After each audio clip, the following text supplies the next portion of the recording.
Right. Good afternoon, everyone. We are delighted to welcome you to another insightful session on connecting the dots.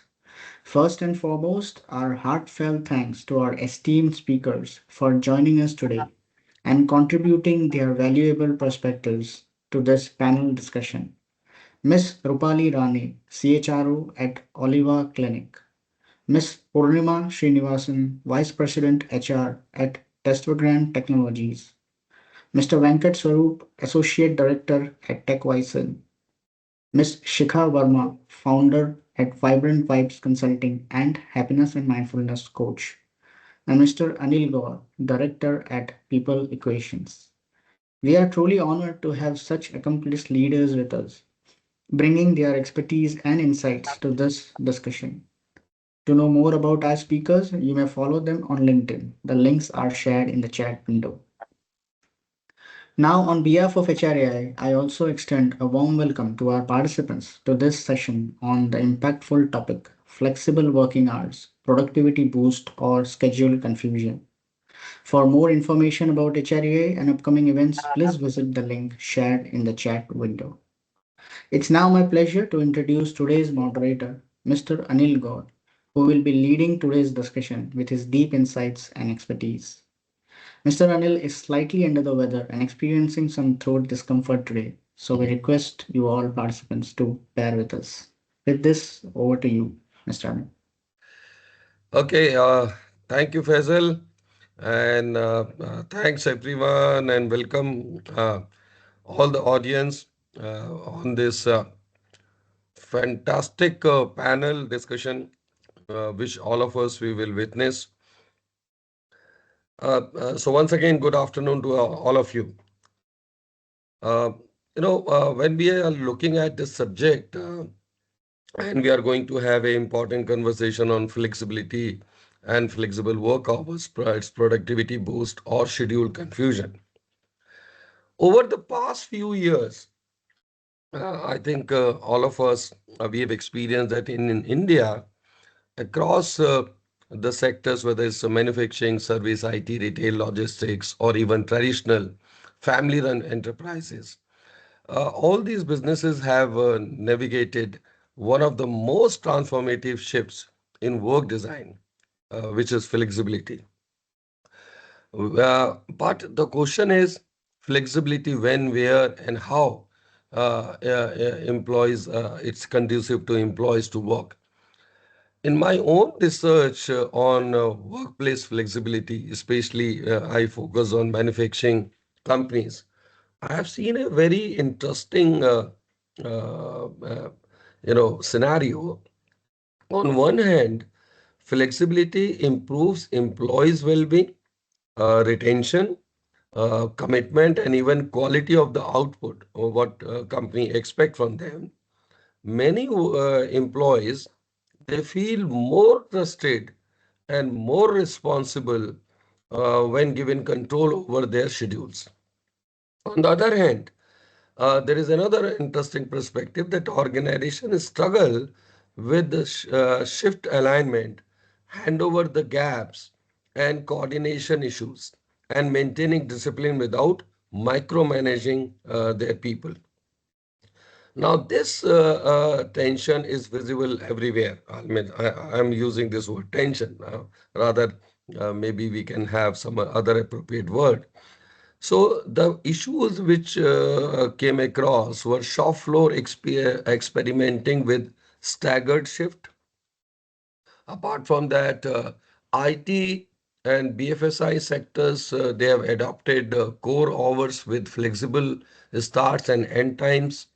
Retail and logistic industry battled with peak hours unpredictability. On the other hand, SME, they tried flexibility, but they were worrying about productivity leakages.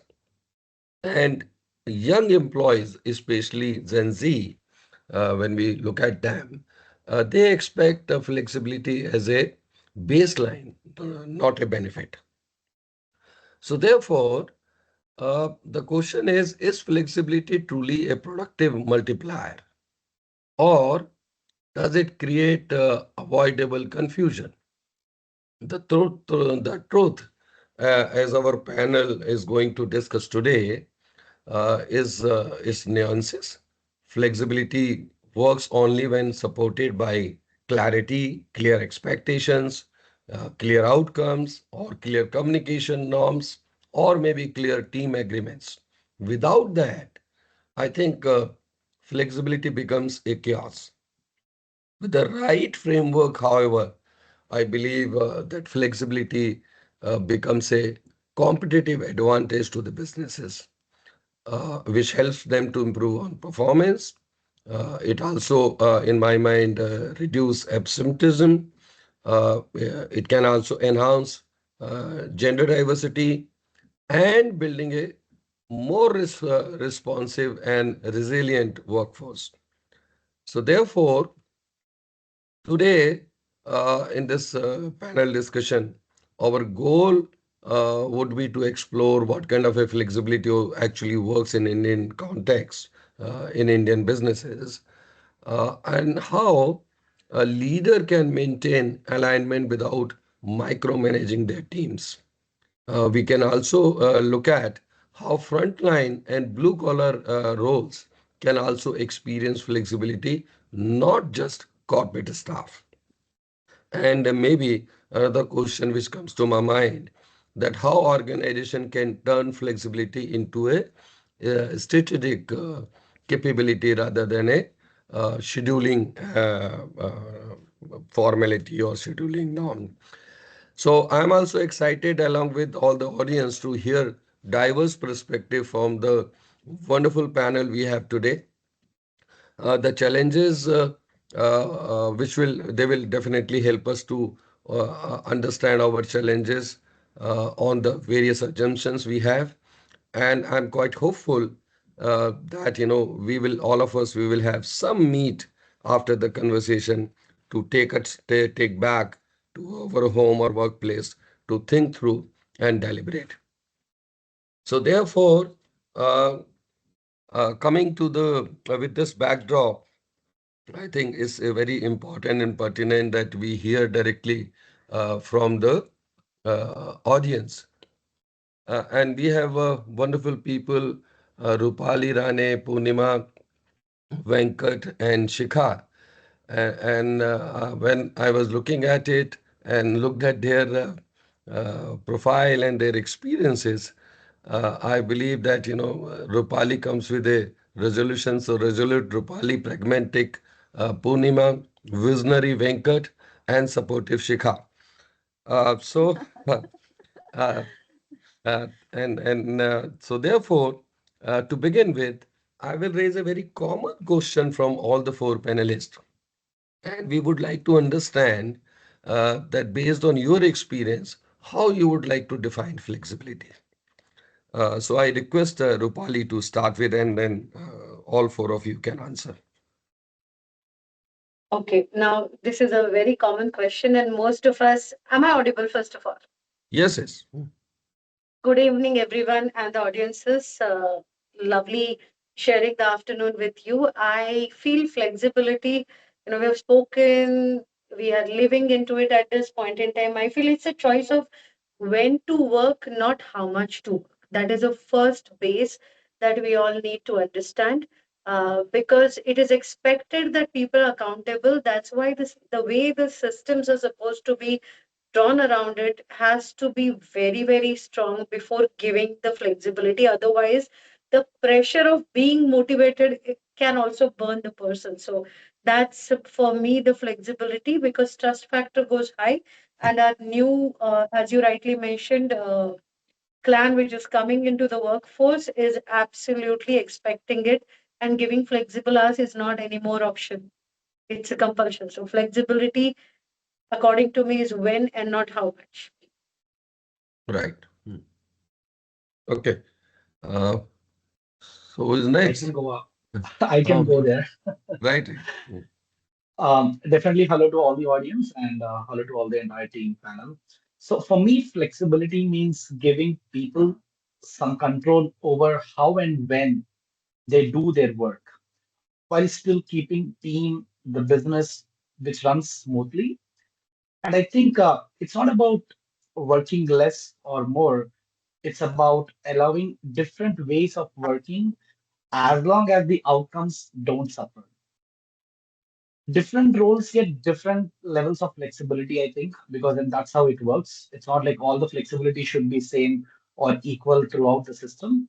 But definitely different roles should get different levels of flexibility. But everyone gets some space where they can manage their life and also ensure to deliver their best at work. And that's how simple I can pretty much lay it around how I feel the flexibility should be like. Okay, thank you. So can we move to Purnima? Sure, sure. Good evening, everyone, and it's lovely to be part of this panel. And I think this something that we are discussing is the need of the hour for everyone that we have. So, from my understanding, I guess flexibility at work is how an organization empowers its employees to basically optimize between their performance and also their work-life harmony. And it is a fundamental shift for me from a time-based model saying, okay, you have to complete this task by this time, you have to complete my task at this time. Have you logged in? Are you there in office for 8 hours? Are you present? To a output-based model or a result-oriented model, saying that have you completed this job which you're supposed to be doing within this time frame. I mean, flexibility is you log in the morning, you do it in the evening, afternoon, according to your own convenience. But have you completed this job? So a shift of mindset of the entire organization and employees from a time-based one to a result-oriented one. So for me, flexibility at work is this. Thank you. Okay, thank you. Thank you, Shikha. Thank you. All right, Anil. Hi, everyone. Thank you for having me on this panel discussion. A very, very important aspect. I think quite a lot of points have already been covered by Rupali, Venkat, and Purnima. If I were to add, I'd like to give a quick example to begin with. I typically feel that, for, let's say, places like Chennai or Mumbai, when it's flooding with rain, a typical scenario would be, of, let's say, a organization who's open to flexibility, saying, you know what, don't hustle too much today. It's pouring, the roads are flooding, so please stay at home and send me this report by tomorrow. No rush. A company B that's not flexible would be like, don't even think about it. Send this report to me today by noon for sure. So we all know what flexibility looks like on a day-to-day operational front. The way I see it, honestly, I would define it as CARE, care. C stands for common sense. We really have to know where to put it, where it's applicable, where it's appropriate. The second A stands for appropriateness. R stands for relevance. And the rainwater flooding is, it's the need of the hour. It's quite relevant for you to allow the person to be. Otherwise, you will only experience them doing some kind of heroic stunts on the road and maybe risking their lives. And I'm not sure what kind of productivity we're going to get at the end of it, right? And the last E stands for efficiency and ensuring higher good. So if there are crisis situation or some urgency at the employee's front, we know it's the need of the hour. It's also extremely critical for the employee to have that leeway from the organization's front to attend to those emergencies. So I would put it very simply that it's more like oxygen for us today. Delhi is choking, that's a different story, but it may not be a huge part of the atmosphere, but it certainly is a necessity and you can't do without it. That is definitely a reality and we must move forward with it, from that mindset. The different times, different roles require different approaches, different tactics and frameworks. And this is what's going to work for us the most in the coming future. So the times have changed and so should our tools. Shubham is asking what CARE stands for. I'm repeating. C is common sense. A is appropriateness. R is relevance. And E is for efficiency and ensuring higher good. So if you're looking at these four things, you can easily understand flexibility. Okay, wonderful, wonderful, Shikha. And this concept of care is really fantastic. Taking cue from what Rupali has talked about, and very powerful, Rupali, when you said that It is important when to work, not how much to work. So taking cue from that, Rupali, my next question to you is that in your experience, what kind of a aspect of flexible work hours truly drive productivity, and which aspect tend to create operational friction? And maybe the second part of my question is, what patterns have you seen across industries in your experience related to that? Okay. First of all, I would like to tell the panelists as well as all others who are attending this webinar. I belong to healthcare. Okay. So then the question would be, why am I here? Right? Because this is one sector where it is extremely difficult to give the flexibility because care has to be provided at a given time. There is no when and how for us. Right? That's the most important thing. Having said that, I belong to ITS also earlier. I worked with BFS, I worked with manufacturing. So first of all, flexibility, the problem what happens is whatever is a new trend, we tend to pick it up, right? It's important to know one, whether it suits your industry. Two, which roles fit into those buckets where I can provide the flexibility. Whichever is mission critical, where the time is very important, even if you have a global team in place, there has to be a central team holding it. So that is something as HR team as well as the management we need to continuously figure out whom it can be given. Every time, if we start feeling that somebody will feel bad by not extending it, what's important is what is the nature of my work, whether it actually suits me or not. So, as I mentioned, Anil earlier, it's about the timing. Hmm. How do I manage my time? Then, basically, rightly mentioned by Shikha, is outcome based KPI. Everything is around the outcome, faster time zone decisions because what happens is there is one aspect to it. Let's say you have women on your team, right? They need to finish certain work during the Hmm. flexible hours and then come back, especially women with kids, right? So I still remember having those 10 to 1:30 call. People will kill me for making that statement on a public forum. Having said that, all women came back saying that, Rupali, can you give us that? One is we want to get up late. Having said that, this is an important task, but when everybody goes to sleep, that is where I can come on the call. And when unanimously, when we took the poll, that turned out to be the best time because nobody was there to bother us and we were practically taking over. So I've done around 24, 25 M&As in my career. So that becomes mission critical to ensure that when the Okay. registration is happening, the employees are moving seamlessly. And that is not some work where we can have hundreds of people disturbing us. So we used to take that. And I felt very powerful because all women came back saying that we're ready to work in these hours. But having said that, in a day, how much do they put in? Whether that 10 to 1.5 is calculated in your 8.5, that is extremely important. So there has to be a boundary. In a flexible hours, the entry point can give the flexibility and exit point can give the flexibility 1 or 2 hours. So, say for example, on a punching machine, you give a flexibility of 15 minutes or 30 minutes. In flexi hours, it can extend up to 3 hours, but it's important to start at certain point in time because there are multiple people dependent on my deliverable. So that's one thing. And the most important thing in the entire conversation is having a robust digital system that maps, and we are not dependent on the managers to decide when to come together. Otherwise, there Hmm. is a call and everybody starts coming together for that, right? Because everybody is in the same vicinity. And the whole system is about trust and accountability. Having said that, if I may have to talk about healthcare, today, we are crossing the border when it comes to surgeons, doctors who are consulting across the globe, right? Hmm. So, whether you want or don't want that flexibility comes into the picture. And with AI's invasion, absolutely, it's not too far when there are many functions in healthcare system also would start operating and support functions across the globe. We've seen whether it is BFSI, whether it is ITS are always on the flexi hours, which and most important part of the entire collaboration is the people involved can decide when to connect and where, or rather when I'm planning my day also I can decide this is the time I'm most productive. I take the tougher task during that time. So across the spectrum, I think, yeah, this is what flexibility across the spectrum that I have seen. Anil, did I answer your question correctly? Right.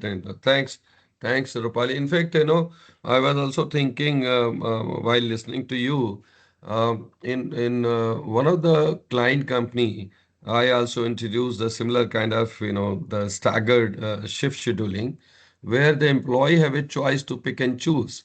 Though it's a manufacturing company, to pick and choose the shift they want to have. But yes, in certain specific businesses. Some common time should be there as a mandatory so that the team is together and they are available for maybe reviews, maybe some cross functional team projects, etc., etc. But wonderful thought process. Moving next, Venkat, what you said is that you talked about giving people some control and how and when they want, what kind of a flexibility they want. So, taking a cue from this statement from Venkat, you, my question to you is that uh, any major concern manager have or generally you might have seen in is the coordination. So, how can teams maintain alignment when everyone is working in different hours? And what kind of a mechanism, tools, or maybe norms actually work on the ground? So, if you can throw some light on that, Venkat.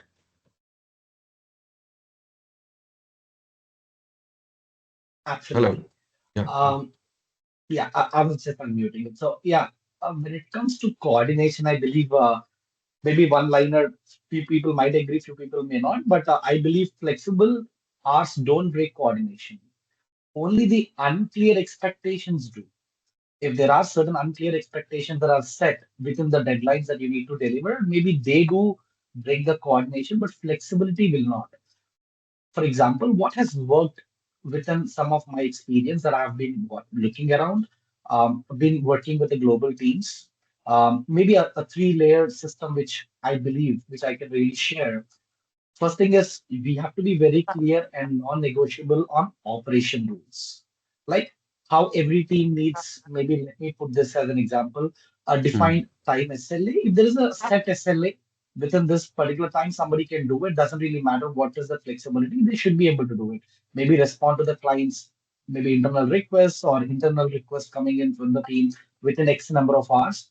Who is taking that responsibility? Having that communication within the team will be there that allows them to do it, and also a core overlap window, which I certainly believe, like having a 60 minutes or 90 minutes where everyone is available, what's going on. A single habit removes, I guess, like 70 to 80% of coordination issues. It's not like every time they have to jump on a call, but probably this is where my second point comes in. Like it can be a tool driven transparency where instead of people chasing people like, hey, you're not online, you're offline, where are you? You're away from the system. Rather than that, I think we have to strongly rely on some of the tools, maybe having a shared dashboards, shared priorities, having shared pipelines, or what are the bottlenecks that can be shared and delivered with each other based on the responsibilities, maybe a daily sync calls or updates that can throw around within the tools that a company can really use. And I think a centralized communication system will be my point, which can also ensure that there will be a better coordination within the team.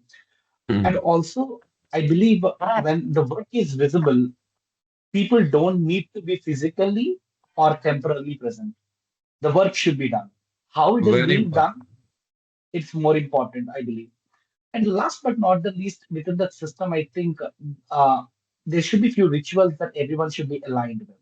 Like Mm, it can be how the documentation is done, like it can be the KB articles, the knowledge base articles, it can be your weekly reviews, daily reviews. The hurdles are more important to know where each individual is standing, maybe using a project planners exactly accurately, putting everybody in each buckets. Hey, your tasks are in these buckets, like when is the deadline? Who is going to be the backup of this task to be completed?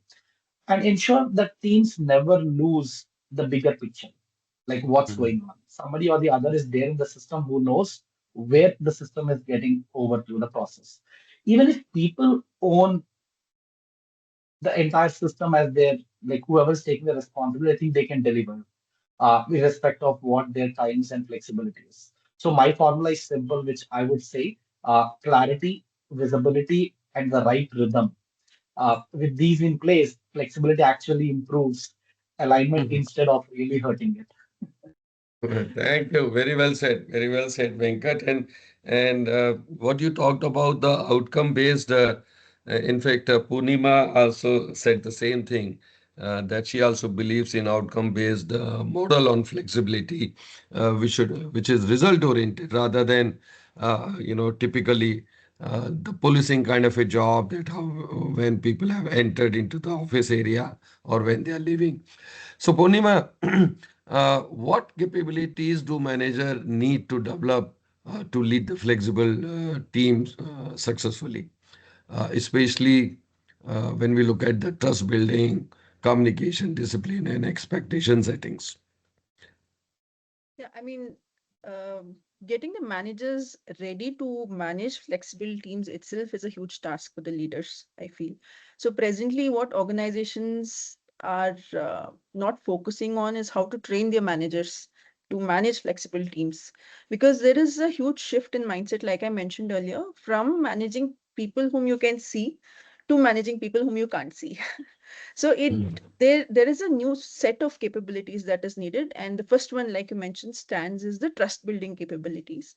So from the simple like predictive trust, saying okay, if I tell, people are going to do this. So from that, I think you need to kind of build a vulnerability based trust, where your team is happy or is comfortable to come and tell you authentically, saying if they have any challenges, if they're ready to admit their mistake, and s- create a psychologically safe environment where people Mm. are ready to take risk, saying okay, you know what, I can go this and tell, though my work is not seen, my manager will trust that I put my 100%, though I was not able to complete it by this given time.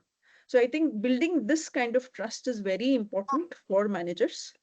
And second, like I mentioned earlier, also saying focusing on the outcomes and not the activity, having a clear and measurable results. Basically, this will kind of empower the team to work with autonomy, and this is like unspoken trust factor that can be Mm. built. And second would be on the communication discipline. So communication discipline, I guess managers will have to cultivate a proactive communication culture by itself. So it's not about following up and asking people, saying, did you do this, is this completed, did you log in, did you go out. It is just about cultivating that entire culture where people will automatically give you updates. I mean, creating that kind of training them to share a crisp and clear messages, and also have a proper communication norm, saying like when the daily updates has to be given, when the hourly reports has to Mm. be given, end of day catch up, stand up meetings. I think all of these you should make it like mandatory for people. And though they are working remotely, there has to be discipline in work. I guess this is very important message that has to be given to people. And Mm. third is the expectation settings, basically on the delivery. Mm. Teach them what is success. Basically, train the manager saying what success looks like. So it's not the employee who is always on is the good performer. It's the employee who can get things done is a good performer. So this is one thing that they have to focus on. And being available for 24 hours is not success. It is Mm. how impact is created. And second is I think the biggest issue of working remote is burnout. So Mm. it is the other way around. It is not that you come to office and you have burnout, but mostly it is when you work remote, you have burnout. And this I have also experienced because there's a very blurred line of, when you start and when you end. So if I'm going to office, I start my day at 10:30 and I know by 6:37 max 8 o'clock, I should end my day and come back.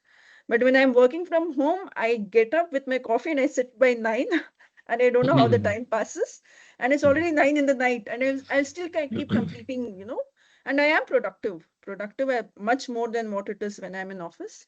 So I think clarifying that window and to avoid burnout is very important.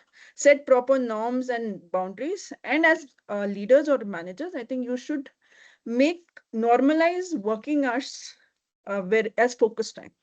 So it never judge someone who can't join after 7. Just because they are at home does not mean that they are compelled to join any meeting after working hours. So there has to be working hours applied for work from home people also, or remote people also. I think these are some of the capabilities that, we should get our managers to train them on how to kind of manage this, train them on how to trust employees. I guess that itself is a biggest issue in, a lot of organizations. I think this would be very helpful. Fantastic. Thank you, Shikhar. So, you talked about trust building. You talked about outcome based delivery, and then creating a culture, which is very, very important because ultimately, or whatever we talk, it has to be practiced at the ground. Then only that kind of a culture and the trust element can emerge. So thanks, Shikha. Now, moving to Shikha. Shikha, you gave a very fantastic acronym on care. Still, I will also take notes on that. So, Shikha, uh, how does flexibility impact employees' well-being and performance in your experience? And maybe if you can also give some knowledge and your perspective on an Indian organization, in the parlance of Indian organization, that how the employees are actually feeling less stressed, or are they seeing always on the work creeping in? Yeah, And that's a Purnima very also relevant felt, question. right. Yeah, Purnima did touch on it. And in fact, I was so happy she mentioned training is important in today's time and age because that's the space we step into and do solutioning for customers and clients. Today there's this flexibility paradox, Anil. It's a double-sided sword. We know that it's working for us from a productivity perspective, but it does have a big flip side when it comes to well-being of employees. So like Purnima rightly pointed out, remote working creates this unnecessary, constant availability kind of a syndrome within you. And you don't realize that you don't even take breaks enough. There is a digital overload for sure. And eventually there is burnout. So recent researchers have actually shown 48% of our workers and 53% of our white collar staff, they're already experiencing a lot of burnout. The amount of time we are spending in front of the desk has also gone up by 90%, right? The sad part is that we are calling up people constantly, even when they're on a sick leave or in a family emergency. Again, data and statistics proven this, right? So when I'm working with organizations, what I've seen is that we want to utilize remote working and flexibility in a way that suits us. When we should actually be looking at what suits the purpose of the organization and what serves the higher good of both parties. So something that is mutually beneficial should be worked out in all scenarios. We cannot, give away the fact that everybody's situation is different. For some people, remote working just doesn't work. Home is noisy, they don't have isolated places, it's so difficult for them to work at home. They have ailing parents to attend to, and when they're physically present but they can't be serving them or running around for them their medicines or taking care of any chores in the house, it gets even more complicated for them from a family perspective. So I'd like to say very clearly, it is definitely a productivity booster, that we've all experienced. We've seen after the pandemic how it has served the bigger purpose, how the overall cost of the organizations have gone down, all the overheads we could save, and at the end of the day, efficiency was also ensured, right? We've seen that, data has proven that. There's no two ways about it. But having said that, we know that in the bygone era also there was a lot of flexibility being used, right? For example, Rupali mentioned she's in the healthcare industry, and they don't have the choice. They have to be there, they have to be available, they have to give the solutions, they have to give their services, right? My dad was a doctor. I know how harsh it was on us as children, seeing him running to the clinic because we had house in the clinic in the same facility. He would just Very run true. because there was a patient. And I'm like, Dad, but it's lunchtime, you're supposed to be with the family right now. But these are certain norms or unsaid rules that we create because of the work you're doing, because of the role you're performing, right? And that is why I mentioned the first pillar of flexibility, according to me, is common sense, right? When you're in that profile, in that role where you are demanding that kind of a service, or that's what is expected of you ought to deliver, right? So when it comes to productivity, I think these aspects have to be checked in mentally. There's a huge shift that's required to do that, Anil. We have to know that this is not just something that you can do as a fancy thing, like Rupali mentioned. Something new happens and we just pick up and we think it's the need of the hour and let's do it. There has to be a lot of thought put into it. We have to know how this remote working will work for you specifically as an organization, and how you can make the most of it. So let's look at some of the outcomes or offshoots of flexibility, because we've been doing it for the last 5 to 6 years already, right? We've tried to deploy it in different shapes and forms in our organizations. We know that today the attention span is extremely low. Okay, we anyways were struggling with attention, and now it's gone even worse than a goldfish. So imagine where we stand when it comes to our attention span. If you're talking productivity with that less attention span, it's not going to be possible, right?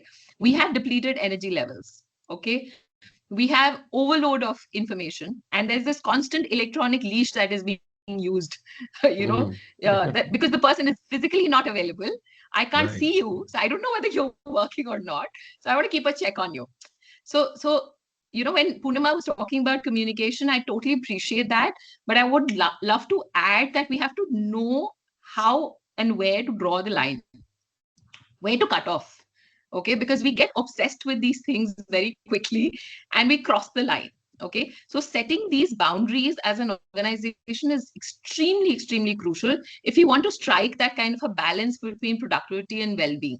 And unless we do that, it's not going to give the kind of result we really want it to give, right? So it is a necessary thing, like oxygen I mentioned, but at the same time we have to know where to balance it. We really have to rethink the whole definition of productivity as efficiency plus employee well-being. Mhm. Mhm. Unless we rethink and reframe productivity in our heads, this mind shift will not come. So I think it's very crucial today to understand that what are things that are going wrong. Are we able to set these organizational boundaries? Are we creating unnecessary social pressure on our employees because they're remote working, because I have given flexibility? Okay, so a lot of questions have to be asked, and answers and structures have to be built around that. Let's also realize that we have come up with the need for schedule adherence because we are too used to the bygone leadership styles. The industries that came 3 decades back were different from what industries exist today, right? So just like the transition has happened there, the leadership style has shifted to more coach and support like. Similarly, these tools and these tactics and practices on the ground in an organization have also evolved drastically. So we have to rethink, restructure, and reframe all things around that. This gig economy thing is for real. We know that Gen Z takes this as a baseline, like you mentioned, Anil. So if this is the new age work canvas, what are things Mhm. that we need to create as boundaries? So I would love to give this simple analogy of a river and a canal here, right? Where you allow some kind of a freedom to be, to kind of free flow, let them do things the way they want, because outcome is a primary focus. But at the same time, have some boundaries and frameworks created for them so that things Mhm. don't go overboard for either one of us, either the employee nor the employer. So a blend of these two would do wonders if you really want productivity, efficiency, and well-being. Excellent, excellent, Hika. And my takeaways listening to you is setting the boundaries very relevant, and also balancing in the productivity and the employee well-being, which is also equally important, and the organization must look at it. Uh, but having said all these things, and after listening to all four of you, uh, still, the organization, they have some different kind of a challenges also. So my next question is to Ripali, you, although you come from a healthcare industry, and the challenges of healthcare and typical manufacturing are different. But from a HR perspective, uh, and from the compliance point of view, What do you think? Where does flexibility meet legal boundaries? When we look at the compliance as an important piece to run any kind of a business, be it manufacturing, healthcare, service, IT, ITS, etc. And how do companies, in your understanding, navigate this very safely, keeping the interests of the organization intact? Over to you, Ripali. Yeah, thanks, Anil. Thanks, Anil, for the question. I think here I will borrow a word that Purnima used, psychological safety. Uh, Right, both. Right? It's extremely critical, and I would like to give credit to Shikha for the word electronic leash. I absolutely loved it. Okay, whether electronic leash or psychological safety, the law comes into the picture to ensure that it is within the regulated, stipulated period of time. Whatever you do, whether it's flexi, hybrid, irrespective, if you look at Shops and Establishment Act, if you look at Factories Act, depending upon the class of the worker or otherwise also, we have certain number of hours defined for the work. So under the name of accommodating the task, if you're stretching it beyond a certain limit, you're calling for a trouble. It's very difficult for the regulatory authorities to watch it, but one disgruntled employee who is not feeling psychologically safe is what you need to ensure that your boundaries are defined well. Right. So when it comes to overriding working hour ceilings, both the acts are have governed it that it is supposed to be only in these many hours. Many times, what employees do is they say, tomorrow I want to take a half day. Can I stretch today for 12 hours? And it is approved. Believe me, if it's borderline and something happens during that time, you're bound to come under the situation. Having said that, the compensatory off on the stretch working hours that we mm, give, and believe me, our industry is the first one to, totally override it, because yeah, doctors work like crazy. It all depends upon the patient flow. Having said that, whenever this registrar come to help in OT and all, they work continuously for a couple of days, but of course they have 5 to 7 hours. के बाद में there is a break where they're not supposed to work. They're supposed to take a break and then mm, hit the road again. That becomes extremely, extremely critical, and law does govern all these things. Weekly off, compensatory off, mandated intervals, and the number of days continuous that one can work. One more thing that happens is about overtime norms, which is like, flexibility for the employer, mm, do whatever you want to.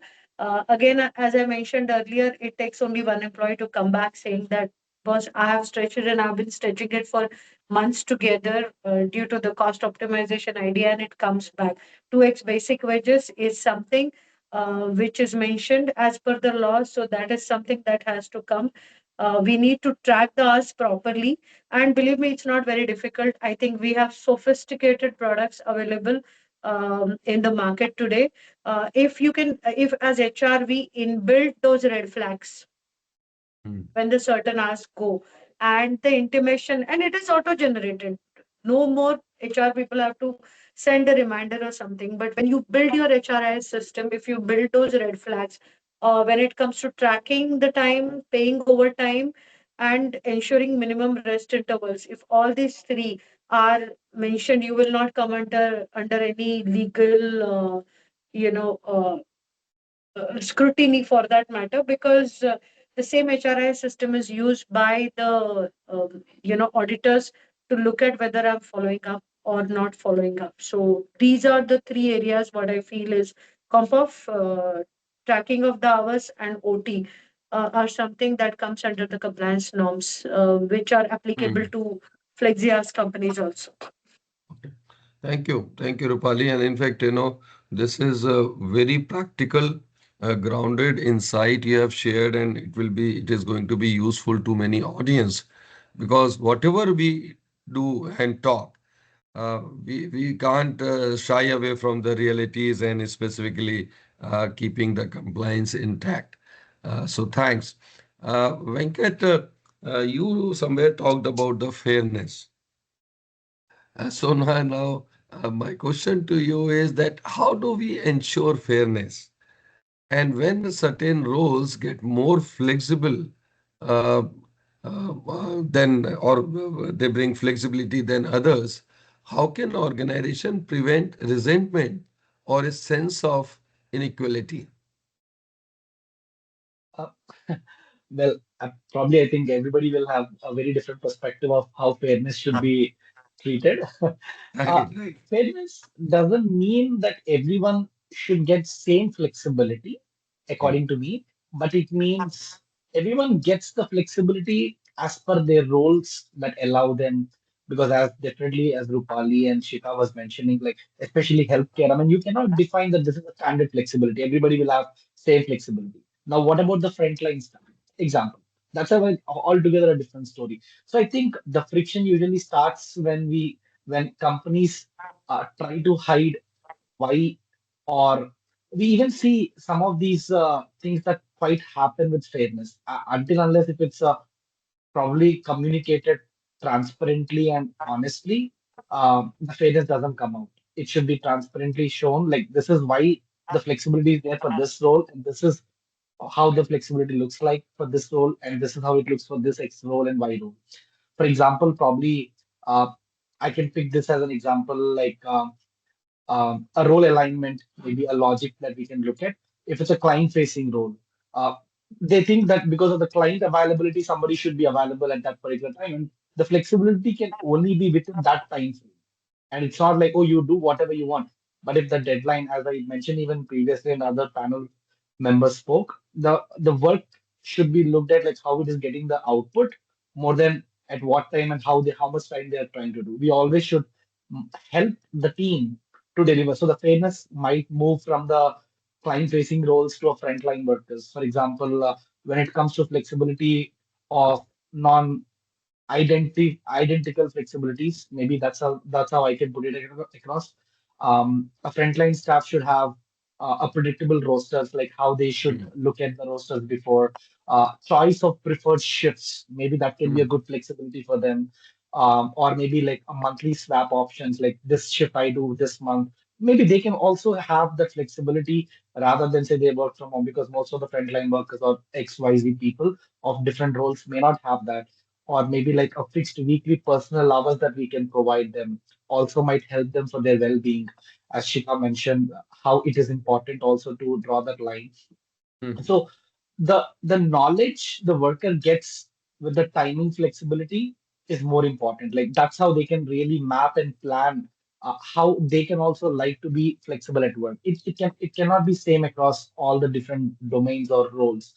But how do we measure this fairness? I think it should be like it's consistency. Maybe that's how I can put it across. A consistency should be driven not by who gets what.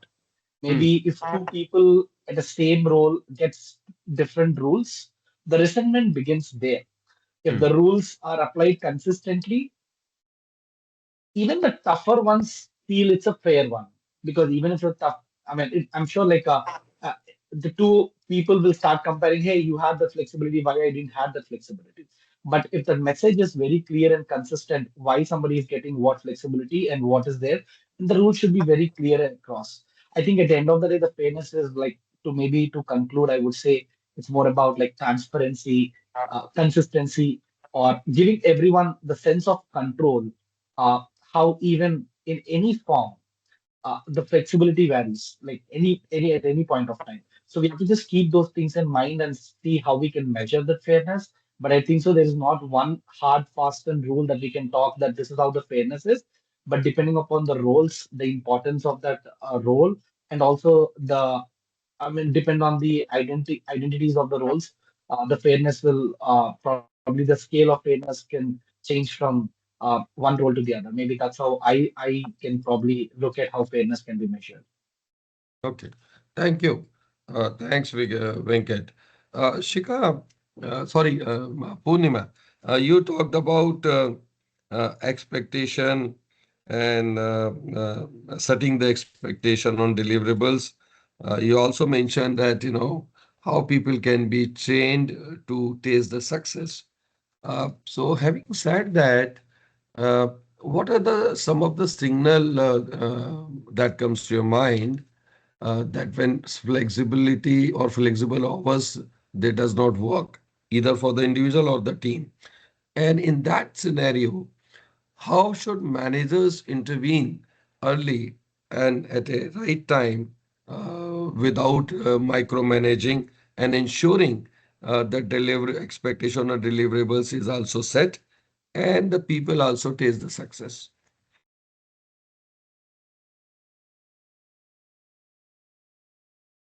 You have to unmute. Uh, I'm so sorry. Mhm.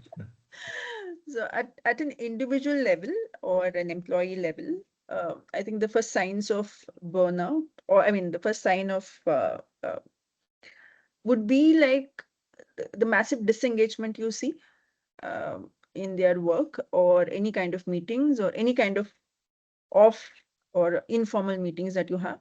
So you see them disengaged, people seem withdrawn, and they stop kind of joining if there's any optional meetings. A- And they become very closed and they stick to their deliverables. I think this is one of the biggest sign that you see that an employee becomes quiet. I think this is one thing that should not be ignored ever, especially if it is a flexible, work setup, because this is where employees will stop talking to you. They will stop telling what the issues are, and if you don't know what the issues are, you will not be able to solve it, especially when it's flexible. So you will start losing the employee. And second thing I see would be, and the anxiety that you see in the employees when they work remote. Say their inability to switch off, or they're always on. Like even when the work is over, they have the compulsion to reply at 9 o'clock, 10 o'clock, and it could be the culture that is set in the group, or by the leader, or by the manager. But an employee who is always on um, might be thinking that if he's not available, probably it will come. Uh, he's not working. So because of this, they always tend to be available, and this will lead to burnout eventually. So this will not work in a long term. Mm.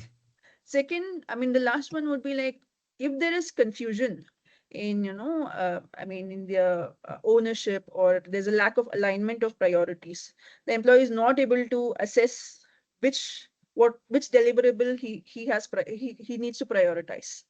So Mm. he'll start working, or she'll start working in first half on something and then second half on something, and by the end of the day, right, there is no outcome.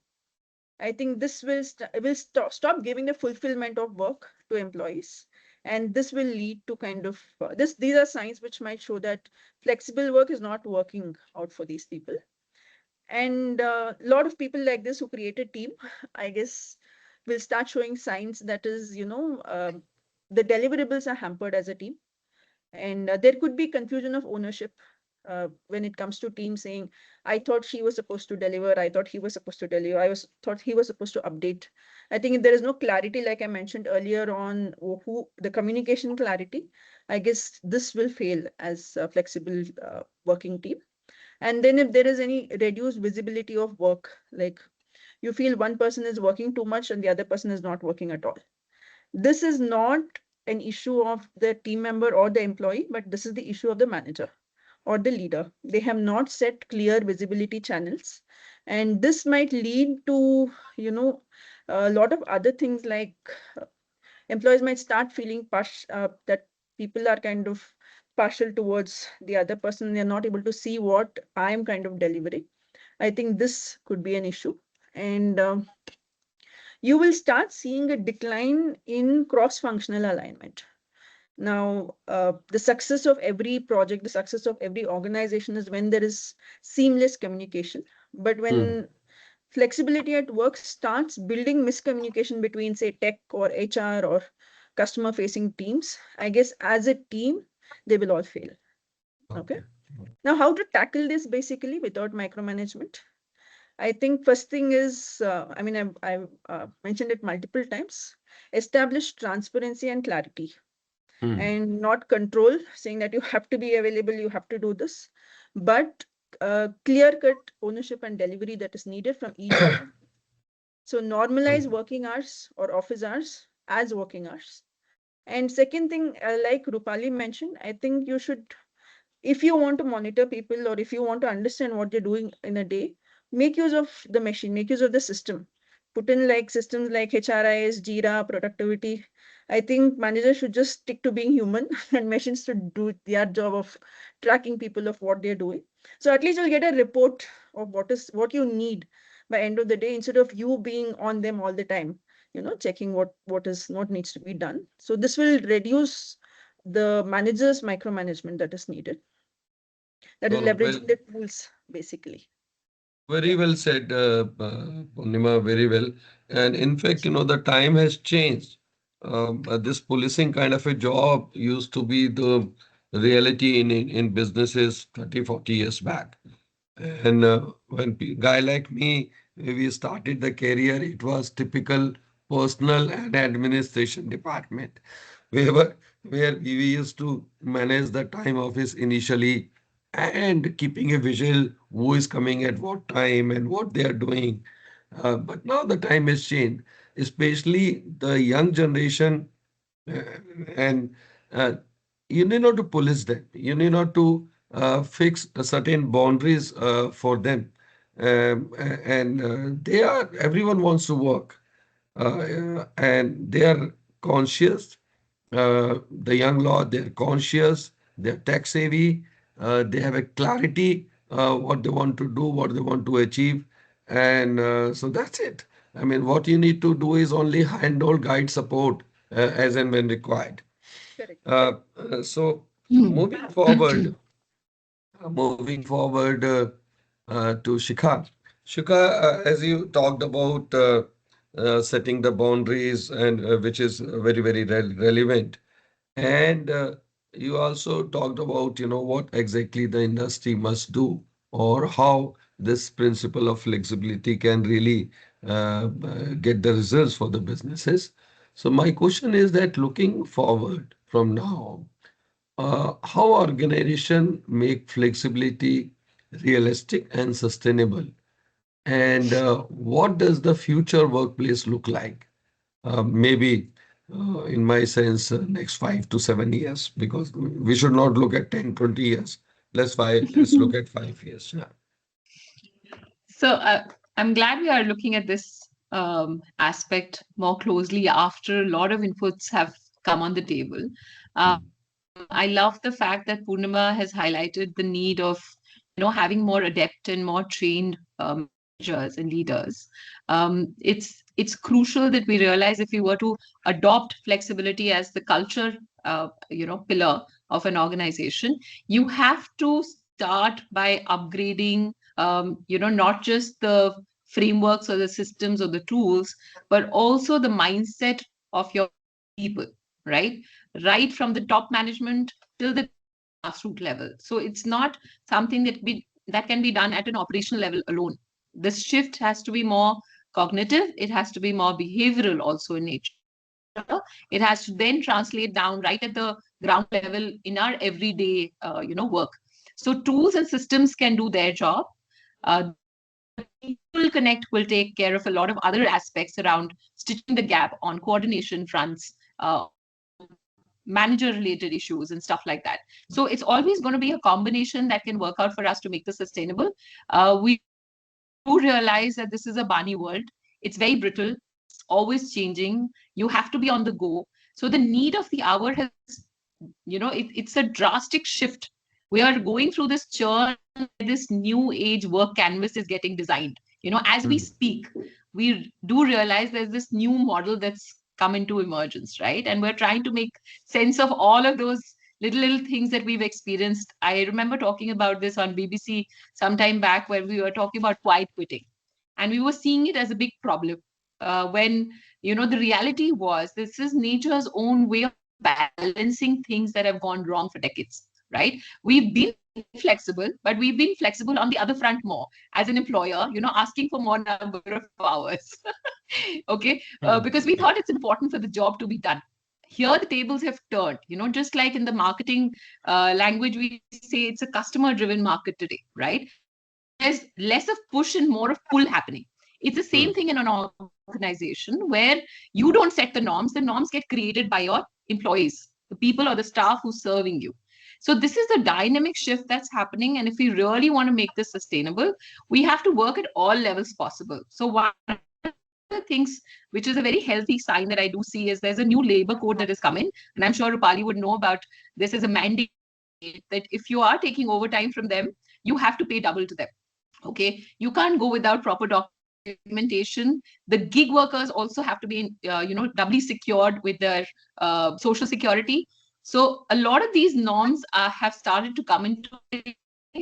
We know that internationally there are a lot of other places outside of India that are already working on this, whether it's Australia, whether it's America. They have already adopted flexi as a part of their culture and DNA. Right? So we have a lot of best practices we can adopt from there as well, Anil.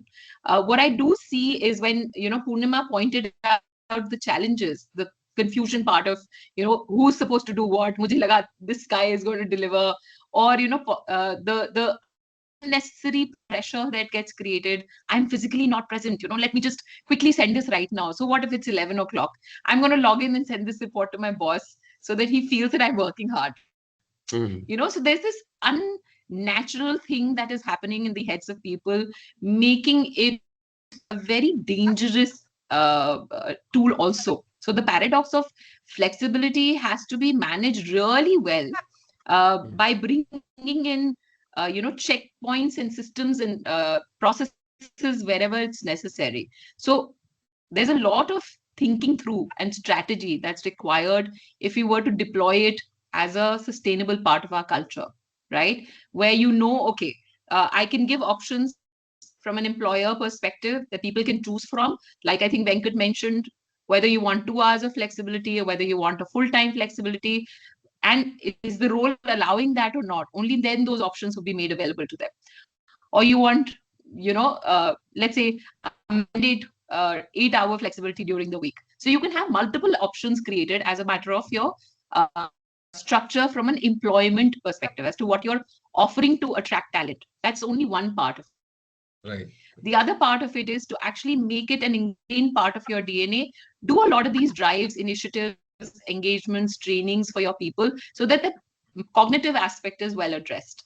And then do behavioral checks on the ground to see whether it's actually translating into your day-to-day work life or not. That balancing act will be done here, and you're checking the behavioral part of it. So have some good practices that you can bring into play. See some mental checks that you can, do for them. Have some spa sessions where you just kind of help them unwind. And because I do mindfulness solutions, I know how amazing results we've got from people, who've actually gone through these unwinding sessions with us. So there is a constant on problem that's happening. Unfortunately, a lot of reports have shown 2 top emotions that people are experiencing today, and this is researched and proven. One is anxiety, the other is loneliness. We cannot, ignore that this is our reality today.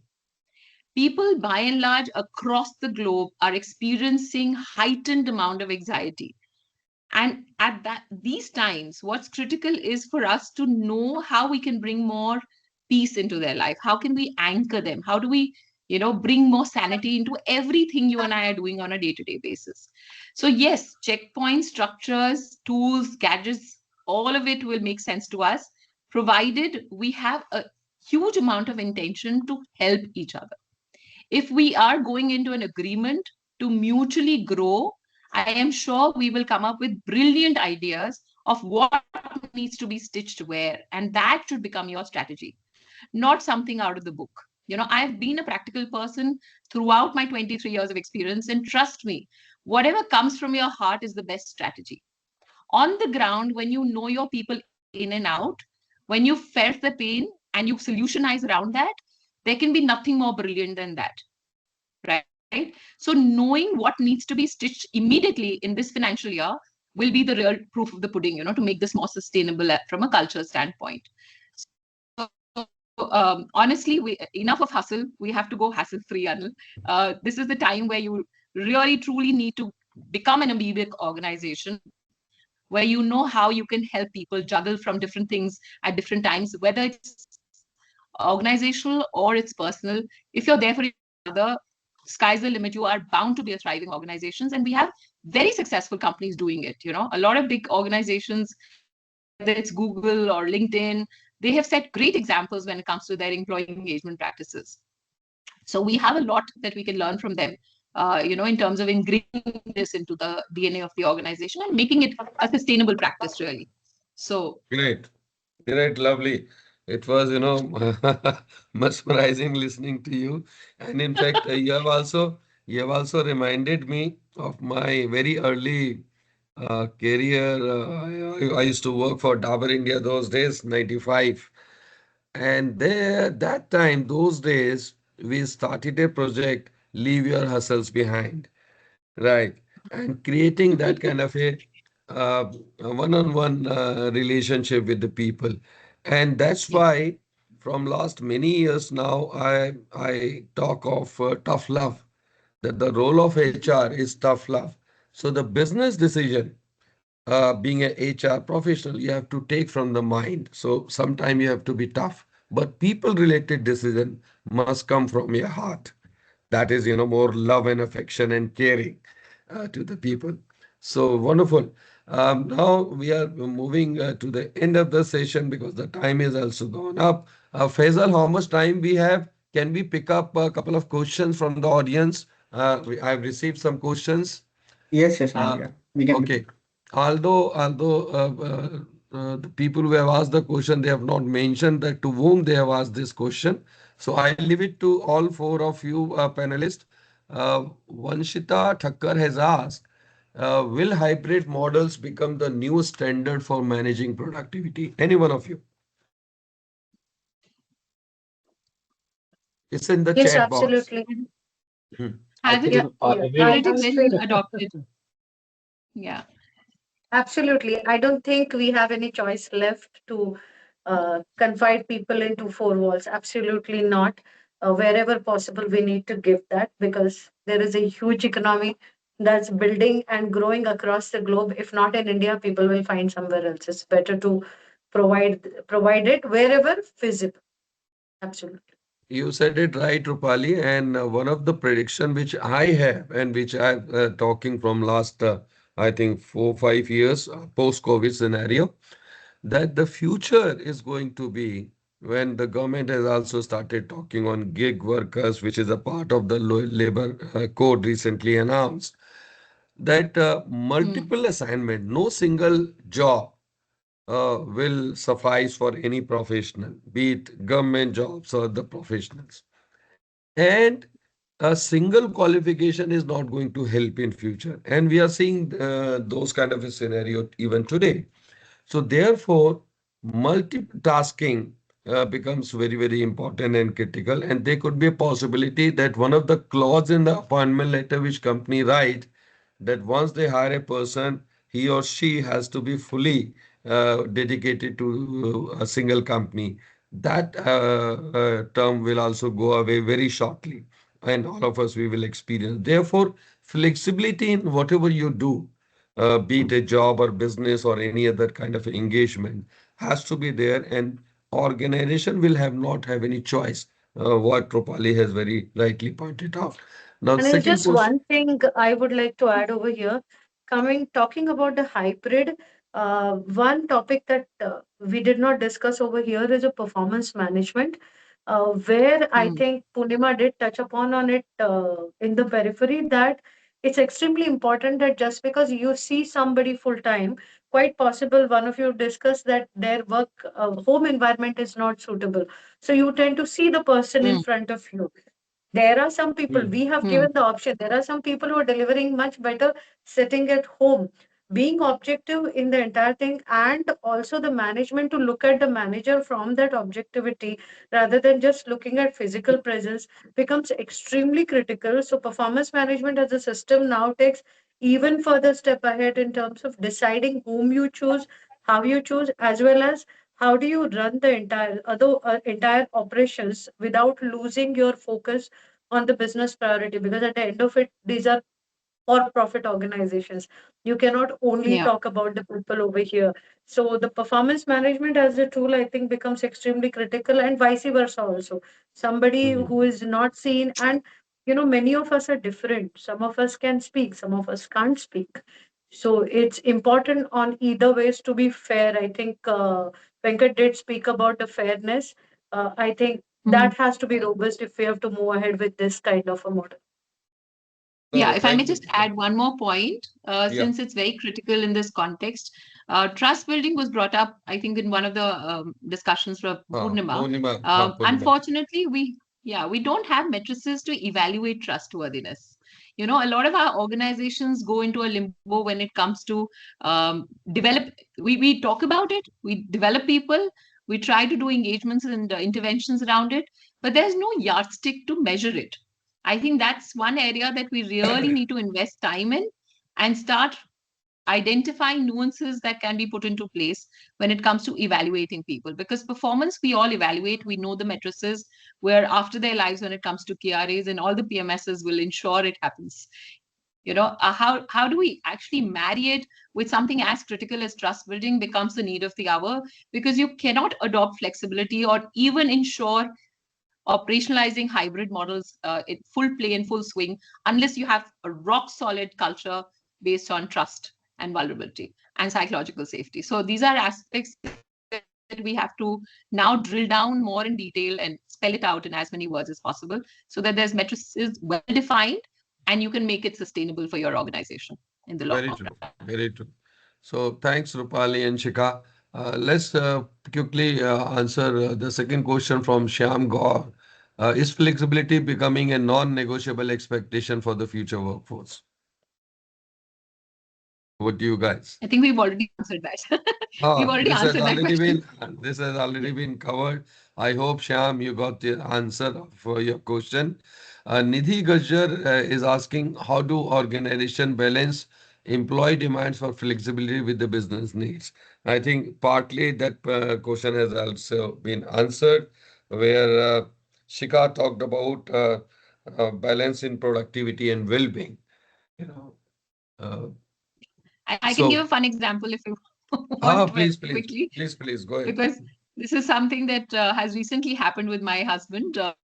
And we were just going out for some kind of a food outing, and we realized if we wanted to have pizza, we stopped by a pizza store and we asked this guy to deliver the pizza in the car. He goes back and says, "No, ma'am, this is not possible. As per our process, you have to order online, and we can deliver at your home only." So, the way we are looking at flexibility, we're talking about the when and the other modalities around what will help us make it applicable and sustainable. We also have to see the flexibility on the process front. Sometimes we get horribly caught up with the processes or what's written on the rule book. Eventually, my husband had to actually go back on the app, change the delivery address from home to that exact pin location right in front of that store. And these buggers actually came back and delivered it. So it's quite funny, how sometimes we get too stuck up and complicate things in our head. It's not that complicated to adopt flexibility or start work on it. If we really were to make it simple in our mind and hearts, you would know exactly where the gaps are and what you need to do around it. There's no And rocket science. You can see through, when you're trying to play these things or deploy it on ground. Okay, this is working, this is not working. Okay, let's tweak this, let's modify this, let's add a couple of these elements into play. And yes, as you go forward, please be flexible about flexibility and you can eventually flex it to the world around you, that you and are a flexible organization. most importantly, use the common sense also. True And Right. that, also, true if that. I may touch base and if I add on to Nidhi's question, the demands are always there from employees. It's quite common. It is something which is important as well. But how do we balance is more about keeping as an organizations which we spoke earlier, transparency. I mean, if you already set something very transparent, why it matters and why company is expecting it, companies should also let the employee know why it is important for them as an employer or the company to run that rule in such a way. if they're transparent in sharing it, I think it doesn't really matter what the employee is. The employee also will understand why it is only that way. It is kind of like a one-way road. I mean, if the road is already a 20 feet or 30 feet road, and if you're expecting two buses to go both the ways, unfortunately, it will not work. So there should be a rule that it's a one-side road. So the transparency matters. It's not like both the buses will be stuck.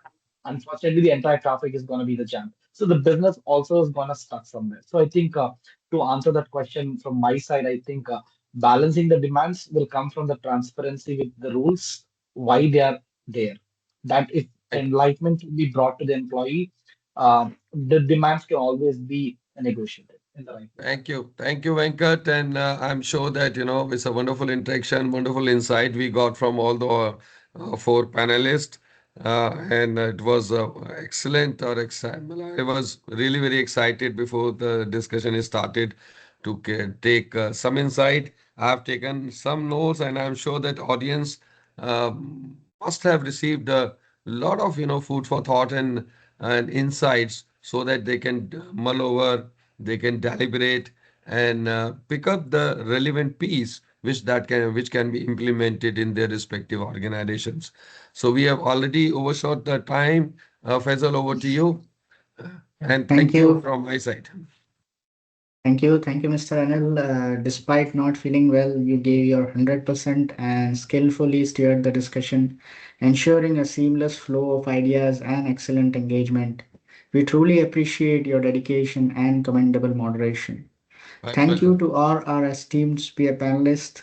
You all brought valuable perspective and highlighted how organizations are rethinking productivity, collaboration, and employee well-being in today's evolving work environment. As we move forward, it's clear that flexibility is not just a policy, it's a mindset shift. Finding the right balance between freedom and accountability will be key to building stronger, more resilient, and future ready workplaces. The session highlighted that flexibility is most effective when supported by clear communication, trust, and outcome based KPIs. Panelists from various industries showed how flexibility can be adapted without affecting coordination, provided communication norms and expectations are clearly set. Real life examples were shared by speakers, added strong practical value, and compliance requirements across industries were also discussed to show how flexible hours can work within regulatory boundaries.